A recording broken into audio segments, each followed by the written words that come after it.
त्याबद्दल काय बोललं पाहिजे की त्यांनी काय वाटतंय आणि त्यांनी कशा पद्धतीने आरोप केलेत, तर त्यांनी कुठे तक्रार कुठे केलेली आहे का? आणि अशा पद्धतीचं मोघम पद्धतीने चुकीच्या पद्धतीने आरोप करणं, त्यांना काही नवीन मुद्दे राहिलेले नाहीयेत आणि सभागृहामध्ये ते काही बोलू शकत नाही किंवा लोकहिताचं बोलू शकत नाही. तर अशा पद्धतीने विविध कथित गोष्टी त्या ठिकाणी काढत आहेत.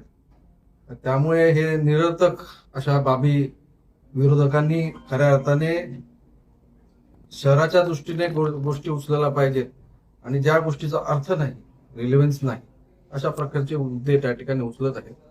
याविषयी मला नाही वाटत की काही बोललं देखील पाहिजे, कारण की तशा प्रकारचा काही आरोप किंवा काही गुन्हा वगैरे किंवा काहीच तशा प्रकारचं काहीच नोंद नाहीये.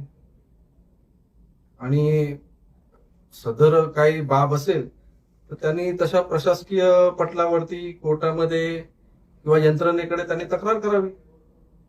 मी काय करतोय, माझा काय वापर वगैरे आहे, तर त्या यंत्रणेला मी माझं उत्तर देईन. पण अशा प्रकारे फक्त स्टंटबाजी करण्याचं काम करत असतील तर त्यांच्याकडे आता समजून जावं, लोकांनी समजून जावं की विरोधकांकडे काहीच या शहरासाठी देण्यासाठी, शहराविषयी मुद्दा उचलण्यासाठी काहीच त्या ठिकाणी राहिलेलं नाहीये.